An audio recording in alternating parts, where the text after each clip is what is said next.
Internet, Gabriel Sapi aqui, hoje com um review da Sony A6600. Essa aqui não é uma câmera nova, é um modelo lançado em 2019, mas a Sony me mandou para eu testar, obrigado Sony Portugal. E como é uma câmera que marcou a história da Sony com alguns detalhes e melhorou bastante essa linha APS-C da marca, eu acho que vale a pena dar uma olhada nela de novo em 2023. Bora lá? A última câmera da Sony que eu tive foi a A7 III, né, que é uma full frame, e a última câmera da Sony que eu usei para trabalhar foi uma A6000, que eu usava numa empresa para a qual eu prestava serviço. E isso foi até ano passado, então eu usava em 2022 uma câmera bem antiga, bem ultrapassada. Eu não lembro quando foi lançada nesse ano aqui, mas o modelo que eu usava já era bem ultrapassado e deixava bastante a desejar, pelo menos nos dias de hoje. Então foi uma surpresa bem legal quando eu passei esse tempinho aqui, 2 semanas e meia, com a 6600, porque me mostrou que essa linha evoluiu muito, são câmeras muito capazes mesmo, e seria totalmente possível ter uma câmera dessa aqui e usar para trabalhar, não só como segunda câmera, mas como a sua câmera principal ou até sua única câmera. E lembra que eu falei que ela foi uma câmera importante que mudou algumas coisas na história da Sony? Pois é porque ela foi a primeira APS-C a usar a nova bateria Z, que foi lançada junto com a A7 III, que é uma bateria muito maior, com muito mais carga e que te permite usar a câmera por muito mais tempo, né? As câmeras mirrorless, quando elas surgiram,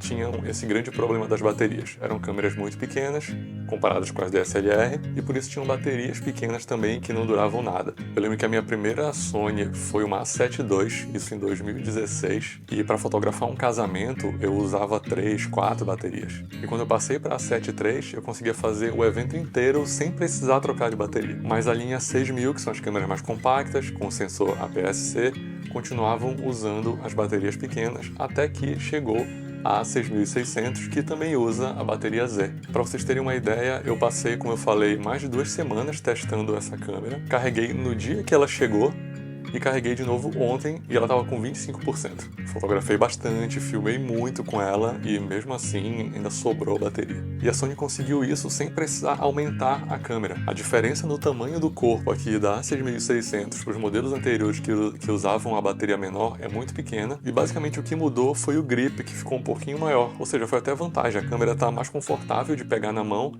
sem precisar ficar com um corpo mais largo ou mais alto. Ah, e falando rapidinho aqui de especificação técnica para quem gosta disso. É uma câmera de 24 megapixels, que filma em 4K até 30 frames por segundo e faz 120 frames por segundo em 1080p. Tem IBIS, né, que é o sensor estabilizado, então você consegue filmagens bem estáveis e fazer longas exposições de 1, 2, eu consigo até 3 segundos com ela na fotografia por causa dessa estabilização, sem precisar usar uma lente estabilizada, o que é um plus. Tem 425 pontos de foco e, como todas as câmeras dessa linha A6000 da Sony, tem um foco absurdamente rápido. Eu fiz algumas fotos da Brisa correndo no parque, correndo na minha direção, e a câmera chegava a fazer 15, 20 fotos em seguida sem errar o foco em nenhuma, e isso é bem impressionante. E voltando um pouco aqui a falar das capacidades de vídeo da 6600, ela filma em até 100 megabits por segundo, o que hoje em dia pode parecer pouco, mas na grande maioria dos meus trabalhos e na absoluta maioria desses vídeos aqui que eu gravo para o YouTube, eu sempre uso 100 megabits por segundo também, não preciso de uma taxa de qualidade maior do que essa geralmente. E na época em que ela foi lançada,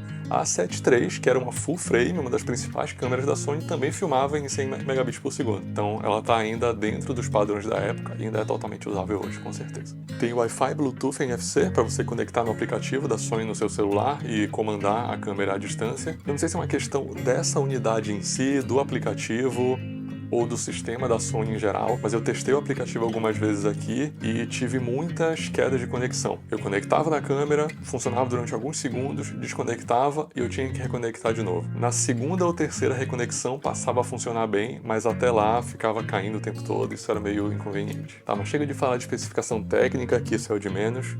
E vamos falar sobre como é viver com essa câmera, como é fotografar e filmar com ela no dia a dia. A Sony me mandou a câmera com a lente do kit, que é uma 18-135 de f3.5 a 5.6, o que significa, por um lado, que eu não pude extrair todo o potencial da câmera, né? Se eu tivesse com uma lente melhor, mais clara, daria para fazer muito mais coisa, mas por outro lado, abriu um pouco a minha cabeça, sabe? Eu sempre tive muito preconceito com lente do kit, mas o meu maior problema com elas é justamente essa abertura variável. Para não ficar tendo a abertura sendo modificada automaticamente cada vez que eu dou zoom, Eu trabalhei com essa câmera o tempo todo em 5.6. Eu gosto de trabalhar com abertura fixa e constante ao longo de todo o range da lente. E como eu gosto muito de profundidade de campo bem pequena, eu gosto de fundo desfocado, fotografo o tempo todo na abertura máxima de todas as minhas lentes, eu achei que isso ia ser um problema, mas eu fiquei bem surpreso com as imagens que eu consegui fazer com essa câmera. Fiz umas fotos bem bonitas da brisa, a Tainá tirou umas fotos minhas correndo com ela, fiz várias fotos lindas de detalhes no Parque da Cidade do Porto, usei ela para fazer um tutorial de fotografia de produto que você pode ver aqui, e as fotos ficaram incríveis. E os sensores da Sony costumam ser muito bons mesmo, principalmente na recuperação dos highlights. Então mesmo usando a lente do kit, eu consegui fazer fotos que me deixaram bem satisfeito mesmo. Se fosse para trabalhar com essa câmera, eu com certeza compraria aí umas lentes mais claras, mas se você está procurando uma câmera para ser a sua câmera de família, para fotografar férias e coisas assim, a 18-135 é uma boa opção de lente bem versátil, compacta e leve, porque ela é toda de plástico. É bem bacana. Isso aqui é um kit bem legal para você levar numa viagem. A 6600 foi também uma das primeiras, ou talvez a primeira, a ter essa tela aqui que roda aqui para cima do corpo da câmera para você poder se filmar, se fotografar vendo o que está acontecendo, o que é bem útil, muito útil mesmo. Só tem um pequeno problema, se você estiver, por exemplo, filmando um vlog e quiser usar um microfone externo, ele vai cobrir a sua tela. Tem algumas soluções no mercado, uns mounts para colocar o microfone na lateral da câmera e deixar a visão da tela mais livre, então tem solução. Dá para dar um jeito nisso, apesar de não ser o ideal. E por falar em se filmar, nós não estamos num lugar muito barulhento, mas dá para vocês terem uma ideia de como é o microfone on-board da 6600. E assim é como o som fica depois de um pequeno tratamento de áudio com redução de ruído. E dá para ver que ela está o tempo todo focada no meu rosto e no meu olho, mesmo eu estando usando óculos. Então a detecção de olho e rosto da 6600 é bem bacana, melhor do que eu esperava. O desempenho dela com pouca luz é ok, é mediano, afinal não é uma câmera full frame, né? E os sensores pequenos não funcionam tão bem com pouca luz. A Sony é famosa pelo desempenho das câmeras dela com pouca luz. Eu mesmo, quando usava a 7 III, usava ISO 20.000, 40.000, tranquilo. Eu não pensava mais em ISO. No geral, é uma câmera com desempenho bom, com pouca luz. Agora, por exemplo, na minha câmera, eu estou filmando com ISO 160, velocidade 1/50, abertura 1.4 e a minha luz principal aqui, que é o Cobalt CL60, está em 10% da potência. Se eu quisesse filmar essa mesma cena aqui com a 6600, ficaria assim e eu estaria usando essas configurações aí que estão aparecendo na tela. Não é nada mal, mas dá pra ver que uma lente clara faz muita diferença. Agora vamos falar de câmera lenta. Eu acho que eu já citei isso aqui no canal antes, eu gosto muito de câmera lenta. Eu acho que 90% do meu trabalho é em slow motion. Eu raramente filmo em velocidade normal. Basicamente o que eu filmo em velocidade normal são os meus vlogs, os vídeos que eu faço aqui pro YouTube, e quando algum cliente precisa de alguma coisa com entrevista, com depoimento, aí tem que ser em velocidade normal. Mas qualquer trabalho que não tenha gravação de voz de alguém falando, que é a maioria dos trabalhos que eu faço em câmera lenta. Acho que tudo fica mais bacana em câmera lenta. E o resultado que a gente consegue na 6600 é muito bom.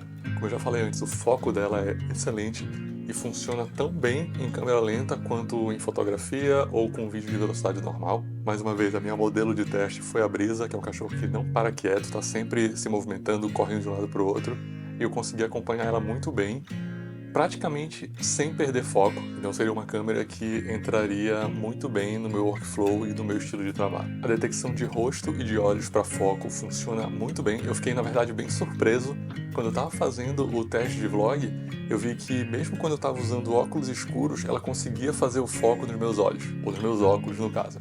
Mas eu fiquei impressionado de, mesmo estando usando óculos escuros, ela conseguia identificar meu olho e fazer o foco lá certinho. Coisa que a minha câmera atual não faz. Agora mesmo, eu tô aqui conversando com vocês, a detecção de rosto tá ligada, mas eu tô vendo ali na telinha que de vez em quando ela perde o foco. Ela tem uma certa dificuldade com esse tipo de luz dramática que eu uso e com óculos. Se eu tirar os óculos, a detecção de rosto começa a funcionar um pouquinho melhor. Já a 6600, como eu falei, consegue focar no rosto sem problema nenhum, mesmo de longe, mesmo usando óculos escuros.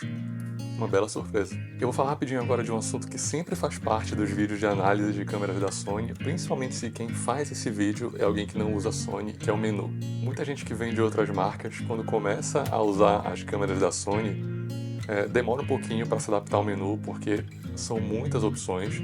O submenu de fotografia daqui tem 14 páginas, são muitos ajustes, e tem um ajuste que você ativa e desativa que vai influenciar em outro que está em outra página.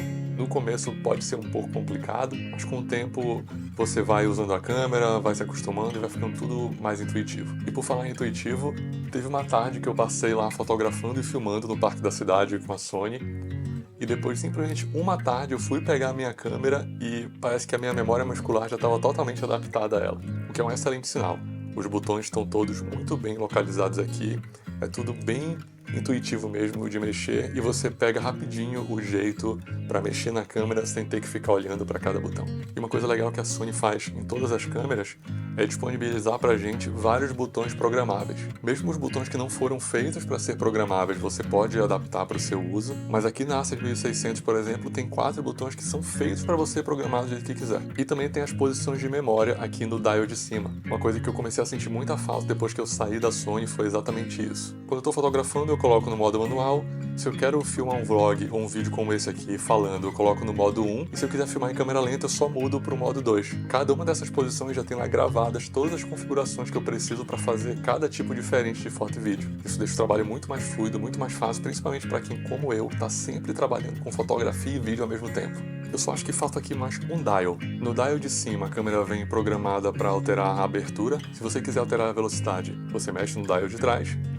E para mexer no ISO, você tem que apertar no botão do ISO e depois girar o dial. São 2 passos. Então, se tivesse um terceiro dial, de preferência aqui na frente, eu conseguiria ter abertura, ISO e velocidade bem mais facilmente acessíveis do que eu tenho aqui. Enfim, eu gostei muito de passar essas 2 semanas e meia com a Sony A6600. Vou dizer uma coisa para vocês. Eu acho que eu tô sentindo que 2023 vai ser o ano da minha volta para a Sony. Então, obrigado, Sony Portugal, por ter me mandado a 6600. E, ironicamente, aqui enquanto eu estava gravando esse vídeo, eu recebi um e-mail aqui da representante da Sony, com quem eu tenho me comunicado, falando sobre o próximo modelo que eles vão me mandar. Qual vocês acham que é?